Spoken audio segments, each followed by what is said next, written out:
Do you agree that, it's time that we all wake up and take responsibility, even for our ancestors that did not know any better?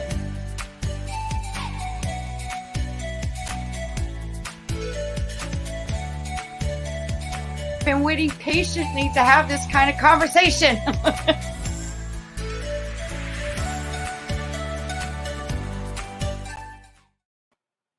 Well, it's Wake Up with KC, and today I have a beautiful, amazing person that's joining us today. And like I said, you never know who I'm going to get on my show. And she's young, she's passionate, and she is transforming her life and discovering her passions along her journey. And I wanted her to come on this show to help guide her, as well help guiding you too, if you're at the same age group, same like similarities in circumstances and overcoming with everything that's been going on in this crazy world. Please welcome Cristin Graham. Hey, Cristin, welcome. thank you for having me. Oh, it's a pleasure. You know what? You're a podcaster, Mm-hmm. and I want to ask you, like, we'll get into the podcasting aspect of, what you do. Right. But you shared with me earlier a very, and I can relate, being a parent. When I was younger, I was with a boyfriend. We Mm-hmm. lived together. I got pregnant. That ended the relationship. So I was left dealing with the responsibility of, what do I do now? He didn't want no part of me. I mean, we were young. We were naive. We didn't know any better. Mm-hmm. I wasn't ready emotionally, physically, financially. I didn't even know what I wanted to do at 19 with my life. Or actually 18. And I gave him up for adoption. I had a son, and actually his birthday was October 4th. Mm-hmm. And I just loved him so much. But I had a common sense of, I'm not ready to be a parent. I can't do this. No, it's not fair to this young child that came into this world. I wanted to give him the best. And there was a loving couple that couldn't have children, but wanted to have a baby. So I was like, okay, you can have mine. Mm-hmm. You guys are set. You guys are financially set. You got a home. You're ready to have kids. So that's what I did. And you shared with me that you were adopted. Correct. Okay. When did you find out? My mother told me almost as soon as I could learn how to talk. Her theory was if I heard it from her, then nobody else could use it against me. So it wasn't like I didn't have like the stereotypical lifetime realization of randomly finding out one day. It was more so of um my mom told me at a very early age, so it was just a regular part of life. And my mom actually worked as a social worker, so I was always around other adoptees and other people in foster care, so it never was anything out of the ordinary. Yeah, and I never really had a big issue. Well, in the family I did have an issue with it, but like as far as outside, um like among my peers, I really didn't have to talk about it because that's something that you kind of keep to yourself. But yeah. So it actually helped you have a better understanding. And it Mm-hmm. wasn't that, honestly, it's when you're put in a circumstances like for example, how I was. And you know, your biological mother, was just in a situation, and I feel that she loved you enough to give you a better life. Right. Well, the story that I always got was my biological mother. She was 16 when she found out that she was pregnant with me, and it was pretty much between having a baby or going to college. So I've always been like, honestly, if I was in the same predicament, I would have chose college too. So, because I was just like, at least I'm lucky enough to where I can have somewhat of a reasonable situation that I can be proud of, because not a lot of people in my situation get that, because a lot of adoption stories, they're really traumatic. But for me, it was just she made the wrong decision, but she wanted to make sure I had a chance, and that's what she did. Wow. Yeah. And you mentioned earlier to me before we got on the show that you wanted to find out about certain aspects Right. about your history, and even like spiritual gifts, I would say. Mm-hmm. So you're 27, which the 2 and 7 is very significant in this year. It's like a new chapter, a new season for you. You're 27 to 28, and 27 is 9. Now, I've been looking into numerology, and it's really amazing how numbers are connected with us. Mm-hmm. And later on, I'm going to send you some information to look at, so you can discover things about yourself that will only make sense to you. Okay. And we live in a duality world. There's a positive and a negative. Mm-hmm.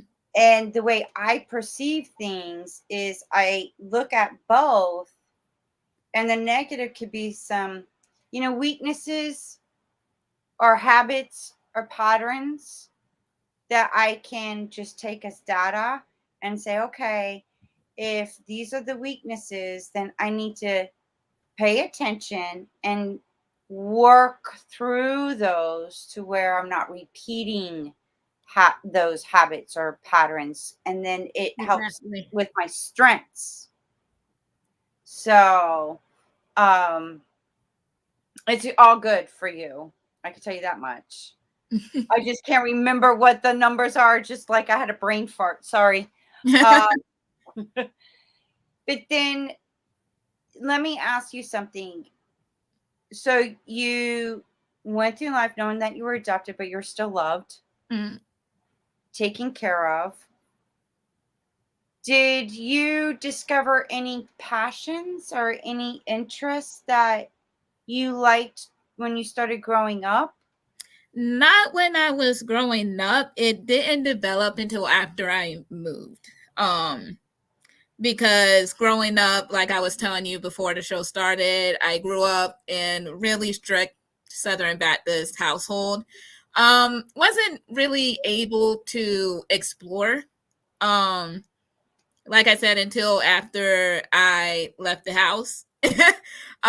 And I started having experiences that I normally wouldn't have, and it kind of got me to thinking for myself.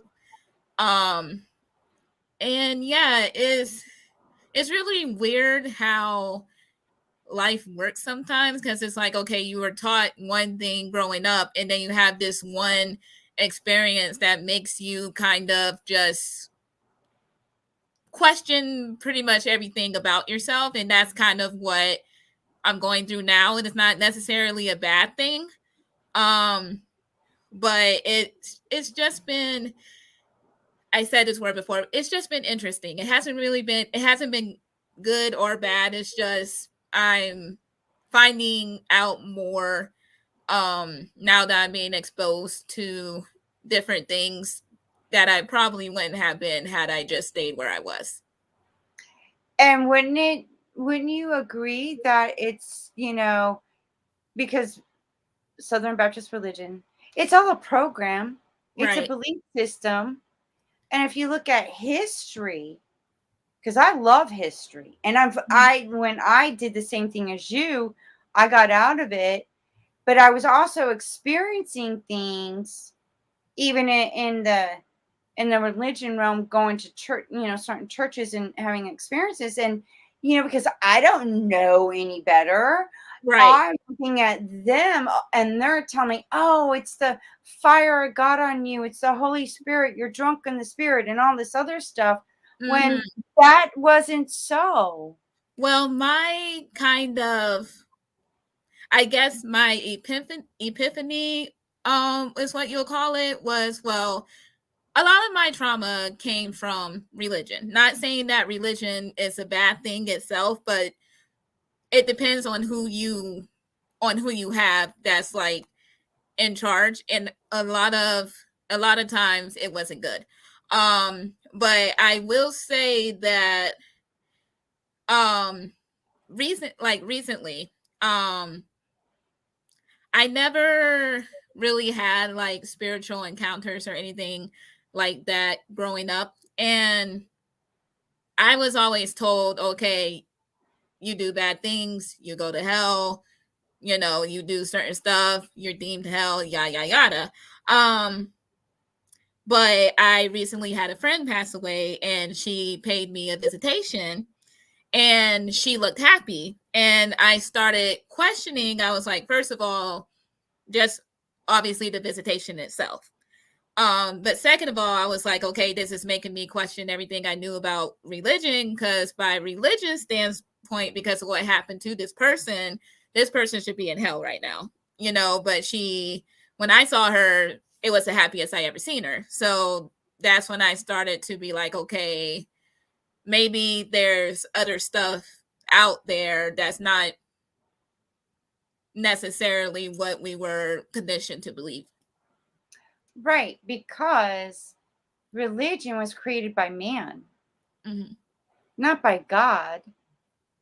But it did say, and even in that book that everybody think is the word of God, one, there's plagiarism. They copied that material. Right. And that's There's a documents that are revealed now.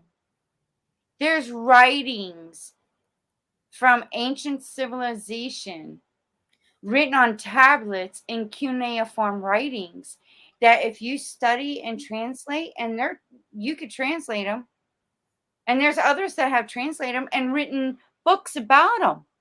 well, when you really think about Christianity as a whole and how it came about, Christianity is pretty much a religion that was stolen from other religions and was pretty much colonized to fit a certain narrative. So I can't say I'm not surprised. Because when you really think about it, a lot of Christianity beliefs came from Judaism, paganism, stuff that we are taught to basically fear, but it's tweaked in a way to make it. I don't know how to word it. Okay, so it was created in order to control the mass, Yeah, to put fear. right. That's it. Because I believe there's a God. Do I think it's the same? Do I think that this God is as big as a, excuse my language, do I think it's as big as a dick as they make him out to be in the Bible? No. No, but it is an it. Honestly, God is not male or female That's what I've always or said. a color. If It's they an are right, energy source. right, because my whole thing growing up was, okay, how do we know God is a he if the Bible does say that he was made in our image? So You just said a key word. logically, Our let's create man in our image. Now, that writing from ancient civilization in the cuneiform writing on tablets, there was now, I'm going to go deep now. You got me started, girl. If you look now, today, there's UFO sightings everywhere across the world. now with technology, you could film that. There's been reports that have been sealed from the government about UFOs. The Roswell in 1940s, about the UFO crashing, and there's like, oh no, it was a balloon thing. No, they try to keep that shit on the download because they didn't want the American people to fear. Right. Because they feared themselves because they didn't know what the hell Because I honestly feel the same way about the ocean, like the conspiracy theories about the ocean, like mermaids and stuff like that. I'm like, we don't know what's out there really, because what I researched was NASA was originally supposed to be for the ocean, and they only discovered like 2% of it before, for whatever reason, they said, okay, we're going to switch to space. And I always was like, okay, why are they so gung-ho on teaching us about space, but the ocean remained a mystery? Did they see something that they don't want us to see? Because if they did see a mermaid or something down there, they are not going to want us to know, because that would affect tourism, especially with the beaches. Well, not only that, but if you go back in history, from the civilizations from the Sumerians were the first to create writing, mathematics, agriculture. They were the first in history that started. And then when you go to other places in the country, if you go back in those times, the USA wasn't where it is now. It was somewhere else. Exactly. All the 7 continents were pretty much clustered together, but then something happened and it separated. Now America is where it is now. However, those writings, it's documented. Those that came from the sky. Now, if you go back 95,000 years and you saw something coming from the sky, back in those times, you would think, oh my God, it must be a God coming from the heavens. To knowing what we know now about UFO sightings and spaceships and all that, that makes more sense than what is written that we're taught to believe. And I've read that book, and there are certain questions that I had. I'm like, oh, really? Adam and Eve are the first female and male created? Okay. Then there was Cain and Abel. And Cain killed Abel, left, but came back with a wife. Where did the wife come from? Exactly. Unless you're telling me that the wife is his sister or something, and that's incest, and that's supposed to be a sin, you basically just contradicted yourself. It is. There are so many contradictions, and that's why I said, you know what, I'm out of this. This is a program. It doesn't sit well with me, and there's missing information. That's the type of stuff that I was dealing with growing up, because I always had questions, but my mom was a minister, always in the church, so I was like, wasn't really able to explore any of that.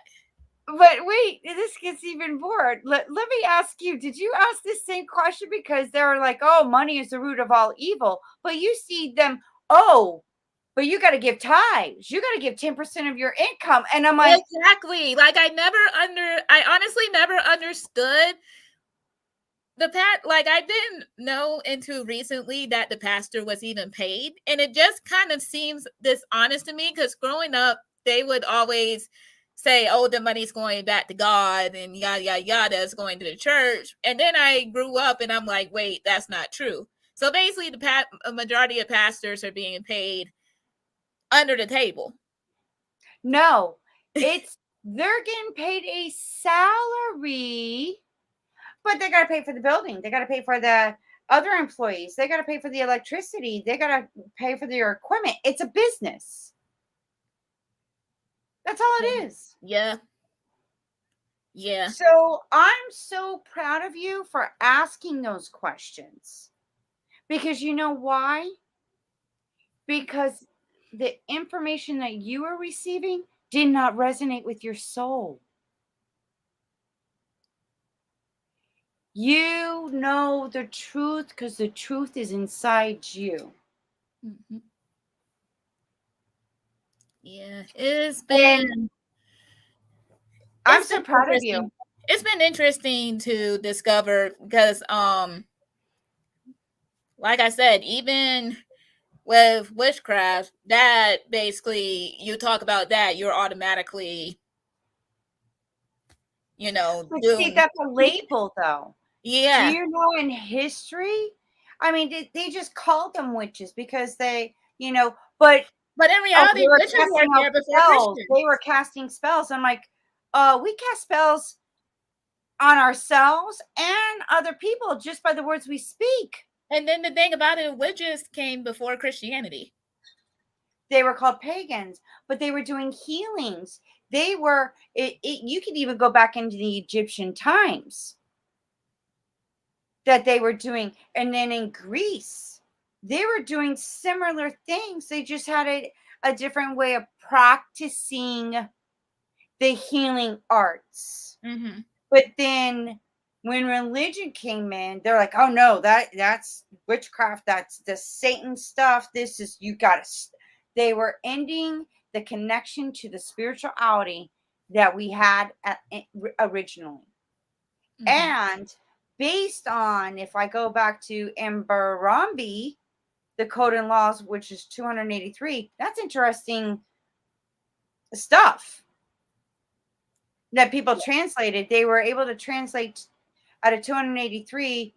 There is some missing because of the way the writings on the tablets, it cracked. I mean, come on, you got stones and there's writings and whatnot. So they were able to interpret and translate most of it. But what I found fascinating was, wow, these are implemented in our laws today, just been translated. And because time has evolved, the Mm-hmm. things have changed. And I'm like, well, how did he get this knowledge and wisdom to write these laws into place? There's agriculture, property taxes, slaves, uh, di- physicians. If you like, it's like, how do they even know about this stuff back in those times? Mm-hmm. Then I'm like, well, who was reigning before Mbarambi? There was somebody else. And they had fewer laws, but women were treated very badly. Then I'm seeing similar connections of what was written in the biblical times. I'm like, wait a minute, that was the same era as this person reigning. And I'm like, holy shit, that's where they got the information from. Mm-mm. Women had no voice. They were considered as a piece of property. They could be raped. They could be sold. Even the daughters. And the daughters were worth less than the boys, the sons. Which always blew my mind because a lot of the diehard Christianity people I run into have been women. And I'm like, you not saying anything's wrong with worshiping God, but you're going hard for a religion that realistically was not made for you. It wasn't supposed to be created the way it was. Man wanted control and power, and they created a system in order to control the mass. Now, why would a God, if now here's the thing, I want to ask you if you thought the same thing. Growing up, it's like, oh, God loves, what was it, John 3? God so loved the world that Yeah, he like gave his gave only his begotten only. son. Okay, Yep. if he loved the whole world and loved everybody and we are his children, why is there a separation and hatred? Um. Like, oh no, he only likes the religion has divided us to where, oh no, God Right. is white. That's one thing that I was going to say. I think the main issue um about Christianity, and it's not just Christianity, organized religion in itself, but Yep. Christianity I'm going to use as an example because the original Bible was, I believe, the Torah. There's actually the Quran is from the Turkish. the Torah came in the Jewish, and then when the Christians, whoever, like what, 1900s, got that information and created. Right. So that kind of goes along with my point that we really don't know what the original content was, because everybody interprets it in their own way. And I noticed that, especially, I'm going to use the whole abortion stance as an example. They always I'm take, so glad you brought that up. I have yet to see anything in the Bible specifically saying that,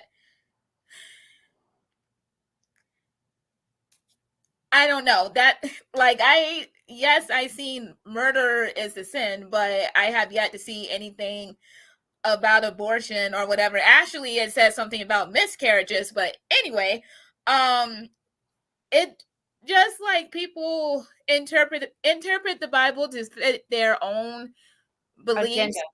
Yeah, their own agenda. So in reality, we really can't say what it actually said. And I think that's where the problem is, because people were allowed to make translations after translations of the same book, but each time they either took something out or they added more stuff in. So, well, with the Quran and the Torah, there is no New Testament. right. And so that New Testament was written 200 years after supposedly Jesus was crucified. Right. And then and third party. Right. And why should I believe that? This is coming from a third party. If Jesus wanted to write his stuff, he would have written his own autobiography and done it himself. Exactly. But yeah, that's why there's certain,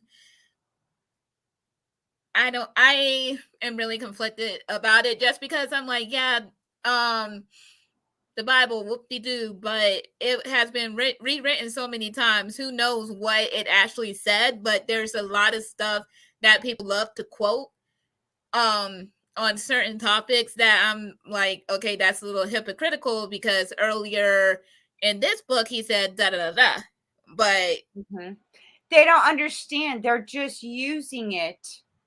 Certain scriptures, they don't know anything about that Bible. Exactly. They really don't. And the thing about, oh, thou shalt not kill. Well, Christian religion is the biggest murderers in history. 80 million. The wrong way. 80 million. Religion is the biggest murderers. No hate like Christian love. And I'm like, wow, this is interesting. And I'm like, okay, if you're, because I see history repeating itself, and then the suppressing the women and, controlling the women. I'm like, hold up, I'm going to set a movement. I don't know how I'm going to do this, but I'm like, okay, you want to infringe on my woman rights? Well, let's create a law to where every male at the age of 13 has to get a vasectomy. Exactly. And it's funny that you bring that up, because I was actually online the other day, and I was watching this couple's page, and everybody was, for some reason, upset because the husband of this content creator was like, okay, they are young, they had 3 kids, he's going to get a vasectomy. Everybody was losing their shit in the comment section. And I was like, why is it such a big deal that the wife wanted the husband to get a vasectomy? But if she says she wanted to get her tubes tied or something like that, that nobody will bat an eye. Like, why is so much pressure put on women but not men? And I don't get that either, because it's so much easier to have a male get a vasectomy, and they can reverse it. So I'm thinking, okay, let's make a law. I don't know who's hearing this, but let's do it, because I'm like, you just crossed the line with me, and then you're getting between politics and religion together on this. That exactly. Religion is supposed to be separate from government, but they're trying to windle their way Exactly. into, and I'm like, Well, they're not that's trying. They already did. and I'm like, oh They well, did. we're gonna change this. And Like I you, believe, let's make it a law. If you're gonna make a law about this, then we should make a law about that. exactly, Equality. And you would exactly. have less overpopulation. By 13, they get a vasectomy. They could go on, work on their career, get themselves settled. Then when they want to get married, get a house, then you can go back and say, hey, I want to reverse my vasectomy. I'm ready to have. Exactly. That's my That's thing. just common sense. Why is it just a woman issue? It takes two to have sex and make a baby. And let's be honest, the majority of the time, the man fucked up. A majority of the time, but the woman gets to blame just because that's the type of society that we live in, which I never understood. Well, if you look back in history, men were taking advantage of women because they were in a mindset, a program that women were beneath the men. It's God first, then man, then the woman, then the child. That's fucked up. I'm sorry. Yeah. We're all But equal. meanwhile, you're depending on women for every little thing. Like you treat women like shit.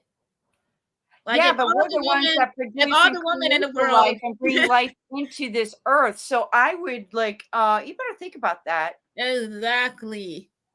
It's like, well, if all the women in the world decided to ghost Earth and go to Mars or something, Earth would completely go to shit.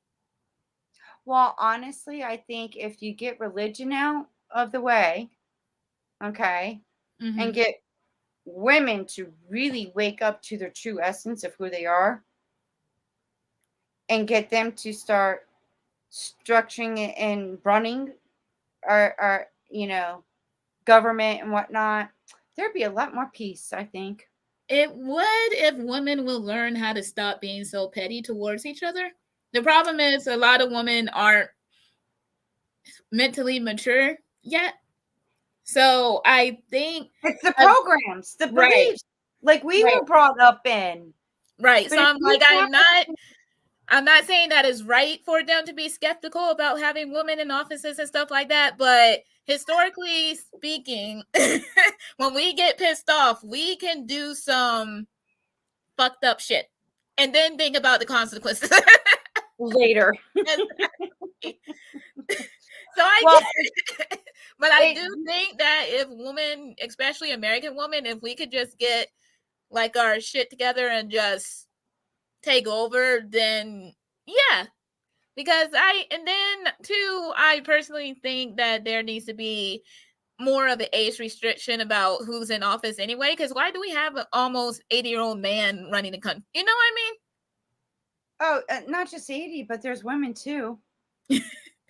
And there should be terms. I agree with you. Because There my should whole be. thing is, nothing's going to change. You keep the same type of people in office. There needs to be more people my age in there.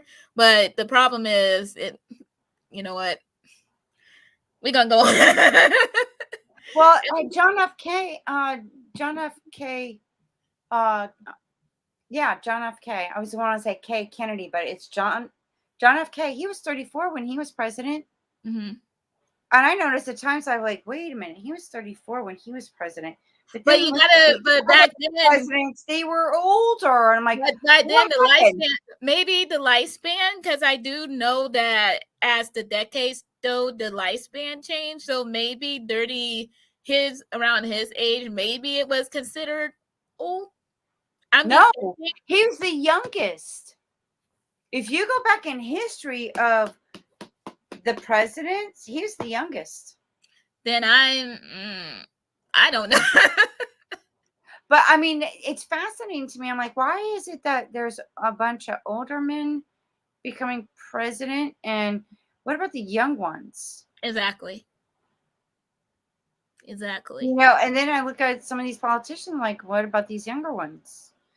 You know, and Because they know if they get us in there, we are going to mess up their system, and they don't want that to happen, so they kick us out of there.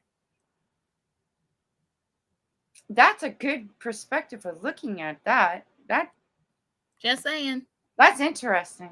You got the same old heads working and handling the money. Everybody keep their paycheck. You get one of us in there, and there's not going to be a monopoly anymore. Well, they got to keep us out of there because, yeah. I mean, you see what happened. You see what happened 2016 to 2020. We are the same generation that would throw a whole grenade at the police, and yeah, but then it's like violence is never the exactly answer. Exactly. I don't agree with violence, but I can kind of see why they did it, because it seems that's the only way that the government will actually pay attention. I don't agree with it, but I get it. Because when they did try to do it peacefully, they were the ones that were met with the violence. So it was kind of like, okay, it's okay for them to do it. Let us, return the favor and do it too. But they retaliation is never. Yeah, exactly. I've seen that in history, and you think that we would wake up by understanding our history, because there's 50% truth, and then that's taken out. So it's, to me, it's my responsibility to go for the truth. Find the truth. It will come and find you. Ask for the truth. It will find you. Exactly. And, being, 27, going through, you're now in nursing. I hate to get off the subject, but I want to see how everything that you have experienced and witnessed. What?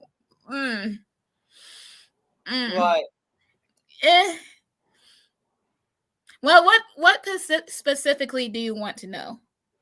Well, what have you discovered about you? And I know you're going through nursing school, so what sparked that passion? With everything that you're dealing with and experiencing, right. What led to that? Like, I want to be a nurse. Honestly, it was always something I was trying to avoid, because nursing was something that my mother wanted from me from the time I was born, and I was like, no, I want to try to do my own thing, because growing up down south, you're either in the medical field or you were into sports, and I was like, I want to try something different. I tried a bunch of different stuff. Nothing was really resonating with you. Right. So I eventually went into healthcare. I started off as a pharmacy tech. I was like, I didn't really like that. So then I decided to be a medic.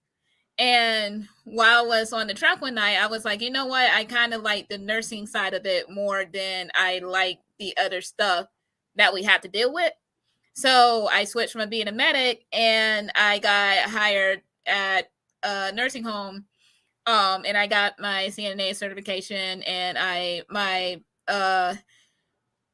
in-laws helped me register for school, get accepted, and yeah, I've been doing it ever since. I started working with the elderly, and I think where it clicked was growing up, I was always the one that the caregiver, if you would. So I basically saw how some of them were being treated, and I got attached, and I was just like, I see there's a lot of people that are in the field for not good reasons, and people are dying from malpractice and stuff like that. And I was like, you know what? I like the field, and I'm at a place now where I can kind of explore my different options. So that's where the travel nursing thing came in. So yeah, it's kind of something that I guess you can say I was destined to be it, even though I tried to avoid it. So yeah. Well, you looked at it in one angle. But I feel like there's more to you. This is just a piece of a journey that you're experiencing in order to learn from, because you're still 27. Mm-hmm. Even It's though I just feel a older. journey and adventure to help you learn so you can expand and like grow, Mm-hmm. and I encourage you to continue on, and I'm going to help you on the side to get Okay. that spiritual, you know, aspect, and putting the pieces of the puzzle of parts of you that's waiting for you to show up. So I'm truly proud of you, Thank you. and what you're doing, and being open-minded and open-hearted. And I loved having this conversation. It's like, and you're young, and you're like, and I'm like, oh my God, you're young. You're like getting it quicker than others. I wonder how many others are you like that are questioning the same thing.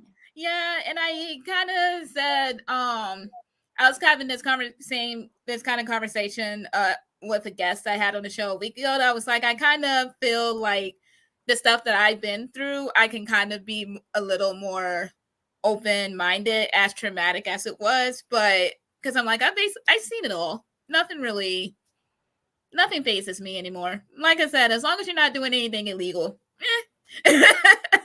Right. And then it's like what they call the paranormal, because there is, and that's what they call it. But Mm-hmm. it's just a mystical spiritual experience, really. It's just, when you don't understand or know, you just label it as something, and oh, that's what that is. Exactly. And I've had some pretty fascinating experiences on that aspect of things. And I'll share with you that, the paranormal, there's these paranormal shows, and my daughter pranked me. And oh yeah, I'm still like trying to figure out, how do I top this one, because this one is good. I just the boyfriend that I was with at the time, it was in 2014, and I was at the same time where my dad passed away unexpectedly. We broke up. He said, oh, well, you got to the end of the month to get out. I got somebody else coming in. And I was like, okay. I was cool as a cucumber. But what I intuitively, I knew it was ending, because I said, I need to get out of this. Because I go to the spirit guides and higher self. I'm like, this ain't working. I see the signs. Thank you for showing me the signs, the red flags, but I need to get out of here. Yeah. And then within 3 days, he breaks up with me, and I got to the end of the month. I didn't wait to the end of the month. I actually got out on Father's Day. That was the first Father's Day without my dad. So we stayed at the Seminole Inn, and I'm in this like Jack and Jill kind of suite, and there's a bathroom in the middle. So I'm unpacking. My daughter actually works there, so she helped me out. And I have my 2 other girls that were with me. So they're all downstairs, and I'm sitting there talking to my mom, letting her know I'm okay and whatnot. All of a sudden, I see the lights flicker. Now, this is a haunted hotel. They've had paranormal investigators at this hotel.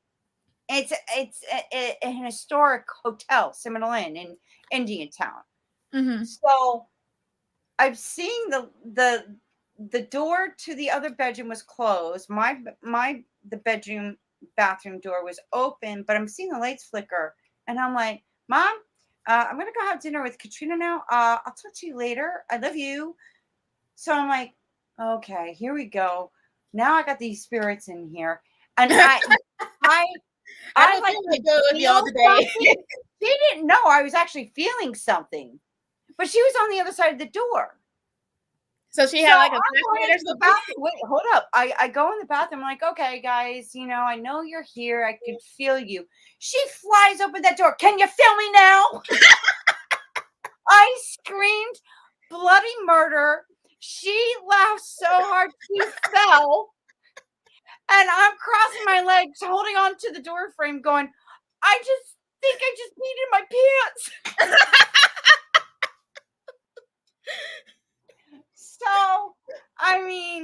this is the relationship I have with my girls. That was the best prank ever so far. Well, I'll never let her live that one down.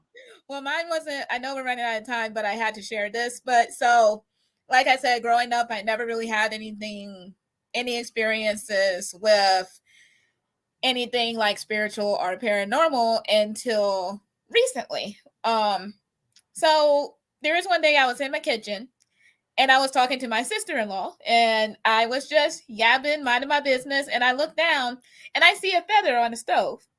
And I was like, I don't own anything with feathers in it. So I'm freaking out and I'm like, I'm literally cleaning my entire kitchen because I'm like, okay, where the hell did this feather come from? Blah, blah, blah. I look on my stove and I fill the stove. And mind you, I had the stove on like 200. Shouldn't get that hot.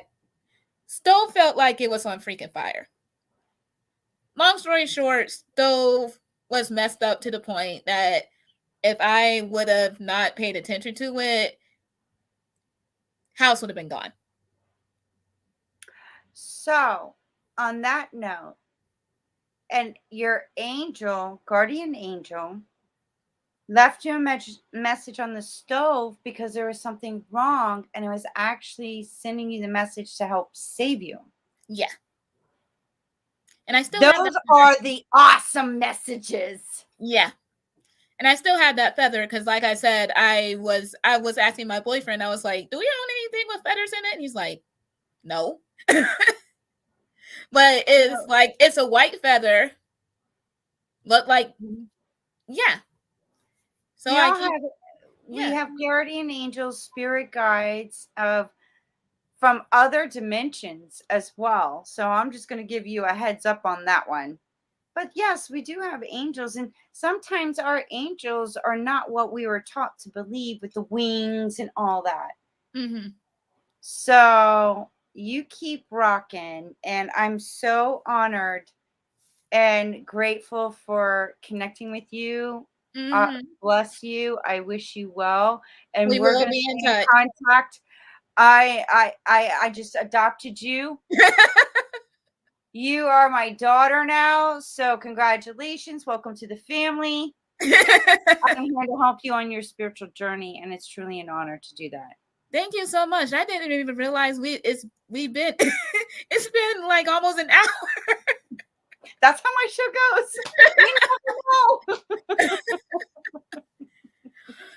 But well, I look forward to hearing from you.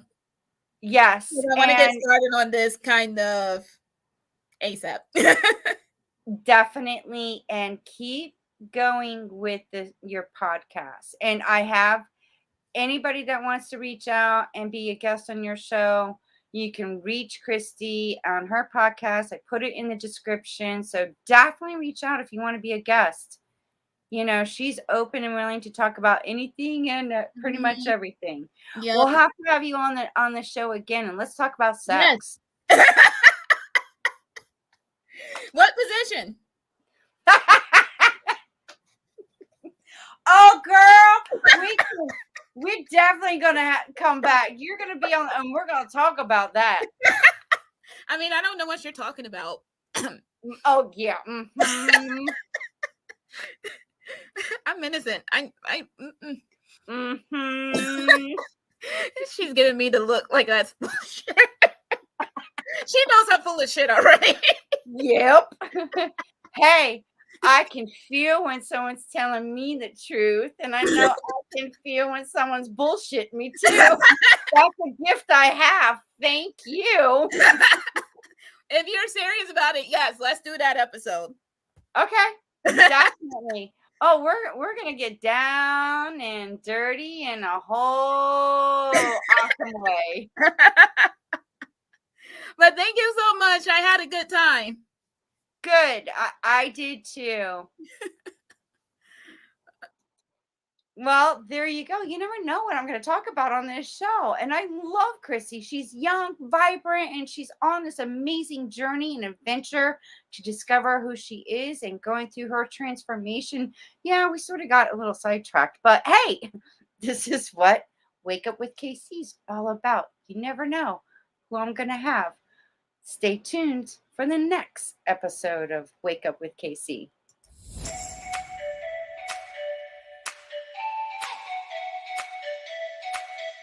Do you agree that, it's time that we all wake up and take responsibility, even for our ancestors that did not know any better?